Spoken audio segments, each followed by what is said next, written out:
আজ তোমার সাথে আমি শেয়ার করব এই সামারে আমি নাইট স্কিন কেয়ার রুটিনটা কিভাবে ফলো করি। তো প্রথমেই আমি এই বায়োডার্মার মাইল্ড ফেস ওয়াশটা দিয়ে ফেস ওয়াশ করব।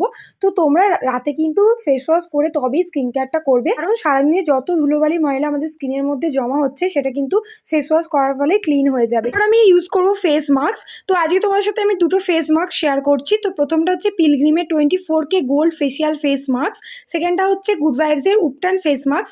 তো আজকে আমি উপটান ফেস মাস্কটা ইউজ করেছি। তোমরা যে কোনো একটা ফেস মাস্ক ইউজ করতেই পারো, দুটোই খুব ভালো। আর এখানে আমি 20 মিনিটস রাখার পর ফেস মাস্কটাকে ধুয়ে নিয়েছি, আর দেখতে পাচ্ছ গ্লোটা কত সুন্দর দিয়েছে। তারপরে আমি এখানে একটা টোনার ইউজ করে নিয়েছি, গুড ভাইবসের কিউকাম্বার টোনার ইউজ করছি। আর এই গরমে সব থেকে ইম্পর্টেন্ট হচ্ছে জল খাওয়া। তোমরা বেশি বেশি করে জল খাও, দেখবে স্কিনটাও খুব ভালো থাকবে। আর আমি এখানে একটা ফেস সিরাম ইউজ করছি, গুড ভাইবসের vitamin C and B3 face serum ছিল। আর এখানে আমি নাইট ক্রিমটা খুব অল্প করে ইউজ করছি, নাহলে প্রচন্ড পরিমাণে মুখটা ঘেমে যায়। একদম অল্প পরিমাণে ইউজ করছি।